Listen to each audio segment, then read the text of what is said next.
欢迎收看老挝新闻。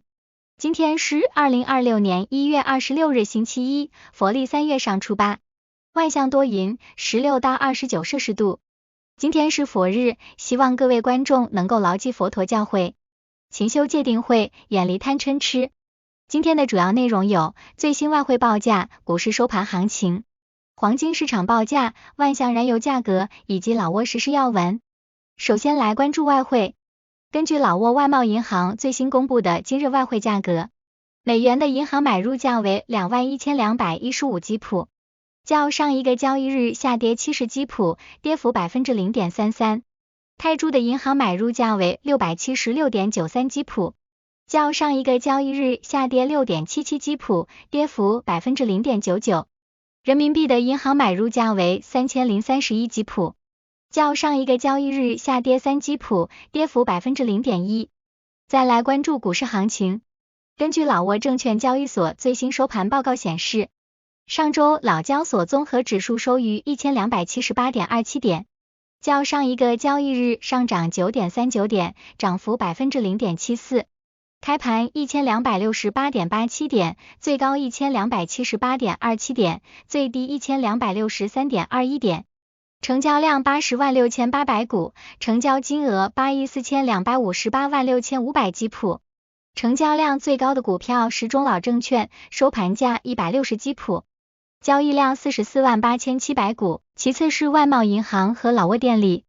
成交额最高的股票是外贸银行，收盘价1880基普，交易额4亿3091万1000基普，其次是联合发展银行和老挝电力。接着关注黄金价格。根据老挝 PV 黄金最新公布的价格，重量为1铢的黄金金条，每根售价是5250万基普，较上一次报价上涨150万基普，涨幅 2.94%。然后关注今天的万象油价。今天万象10个加油站执行1月21日老挝工贸部公布的燃油价格。柴油每升18840基普，普通汽油每升22130基普，95号汽油每升25610基普。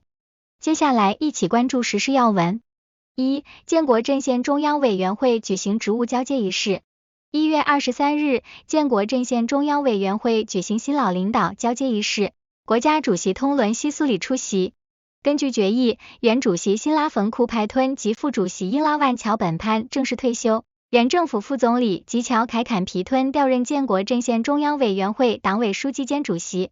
通伦西苏里总书记在仪式上肯定了建国阵线过去5年的成就，并要求新任领导班子继续发挥骨干作用，加强民族大团结，确保党的路线方针得到有效落实。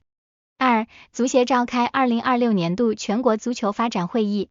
1月24日，国家足球协会在万象召开2026年度全国足球发展会议，会长维费希哈查总结了过去1年的工作，强调需改进不足并加强赛事管理。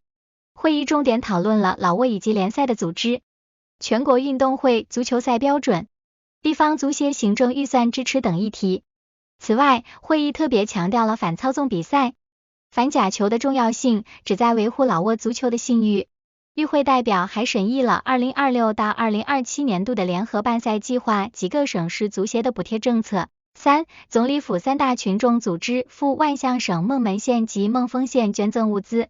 1月23日，总理府3大群众组织、工会、青年团、妇联代表团赴万象省孟门县和孟丰县，为2025年底遭受洪涝灾害的群众提供援助。代表团共在3处地点捐赠了大量物资，包括逾2吨稻种、20套孵化机、50套救济包、电脑及现金等。在孟丰县纳昂完全小学，代表团还总结了工会与中国助学协会自2017年以来开展的贫困生资助成果。此次慈善行动旨在帮助受灾群众恢复生产生活，并支持当地教育事业。4. 乌图彭县工贸部门加强物价监管。1月22日，乌图彭县工贸办公室对赛诺综合市场开展物价检查。此次行动旨在应对2026年政府上调公务员工资后可能出现的物价波动，严厉打击节日期间囤积居奇、随意涨价等行为。检查组重点核实了肉、蛋、粮、菜等生活必需品的价格，确保其处于政府管控范围内。同时，工作人员还对商户的计量器具进行了检查。此举旨在稳定市场秩序，防止不合理涨价，切实保障消费者的合法权益。5. 外向是检查交通秩序，为7条路段调整行车方向做准备。1月23日，外向市公共工程与运输厅联合快速公交项目及交警部门，对塞塔提拉路、法昂路等即将更改行车方向的7条主要道路进行实地检查。检查组重点督导了标识牌、路面标线及信号灯的安装情况。副厅长普塔森指出，尽管准备工作已基本完成，但仍存在标识牌不规范、信号灯位置欠妥等技术问题，相关部门正加紧整改，确保在正式改道前达到100%的技术标准，以保障行车安全与秩序。6. 残奥代表团夺得东盟残疾人运动会射击项目金牌。1月23日下午，在泰国呵勒福举行的第13届东盟残疾人运动会上，老挝射击选手塞萨万马哈塞在上肢残疾组50米运动步枪比赛中，以238环的成绩勇夺金牌。这枚金牌不仅是老挝在本届赛事上的重大收获，更是老挝残疾人体育史上的一个里程碑，实现了该项目金牌0的突破。东道主泰国队获得该项目的银牌和铜牌。另一名老挝选手希万门温萨也参加了角逐，但遗憾未能奖牌。7. 韩国从柬埔寨引渡73名电信诈骗嫌疑人回国。1月23日，韩国政府从柬埔寨引渡73名涉电信诈骗的韩国籍嫌疑人回国。该群体是近期跨境打击行动中被捕的260人的一部分。该诈骗网络涉案金额高达486亿韩元，受害者众多。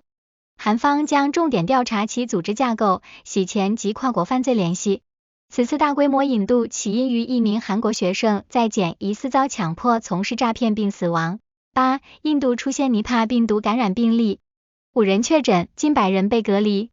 1月23日，印度西孟加拉邦爆发尼帕病毒疫情，目前已确诊5例病例，约100名接触者被隔离。疫情源于加尔各答附近的一家私立医院，其中一名女性患者目前病情危重。尼帕病毒被世卫组织列为具有大流行潜力的重点防控病毒，由于目前缺乏特效疫苗和药物，致死率较高。印度卫生部门正加紧流调并严密监控密接人员，以防病毒进一步扩散。以上就是今天的老挝新闻，欢迎点赞、评论和订阅，我们明天见。